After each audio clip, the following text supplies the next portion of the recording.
Morning বন্ধুরা, good morning. সকাল সকাল বাজার চলে এসছে রান্নাঘরের। তা সকাল সকাল রান্নাঘরে কি বাজার চলে এলো তোমাদের না দেখি কি পারি?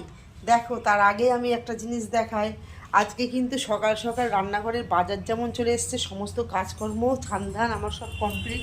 এই যে সমস্ত কাজকর্ম ছানধান সব আমার কমপ্লিট হয়ে গেছে, দেখেছো তো? আর হচ্ছে ছেলের স্কুলের জন্যে দেখো ভাত চাপিয়ে দিয়েছি, না হলে আবার ভাত হবে না। স্কুলের জন্য ভাত চাপিয়ে দিয়েছি, আর এইদিকে তোমার দাদাভাইয়ের জন্যে আর বড় ছেলের জন্য চা বসিয়ে দিয়েছি। ঠিক আছে, চা হচ্ছে ওইদিকে। আর এই যে দাদাভাই বাজার নিয়ে এসছে, কি বাজার নিয়ে এসছে দেখিয়ে দিই। এই যে এক গাদা চিংড়ি মাছ আছে, সাথে দেখো রয়েছে হচ্ছে চিকেন। এই দেখো চিকেন, চিংড়ির সাথে রয়েছে চিকেন। ঠিক আছে, আর এই দিকে বাজার তো এনেছে, এদিকে কি রয়েছে আমার বাজারের থলিতে দেখাই, চলো। এই দেখো পটল, পটল পটল চিংড়ি হবে নিশ্চয়ই, এই জন্য পটল নিয়ে এসছে, আর পেঁয়াজ নিয়ে এসছে, আর টমেটো নিয়ে এসছে। ঠিক আছে, এইটুকুই আমার রান্নাঘরে রান্না বন্ধুরা। তা কেমন রান্নাঘরে রান্না হবে, এইটুকুই আজকের বাজার। তা কেমন লাগলো অবশ্যই অবশ্যই বলতে ভুলো না।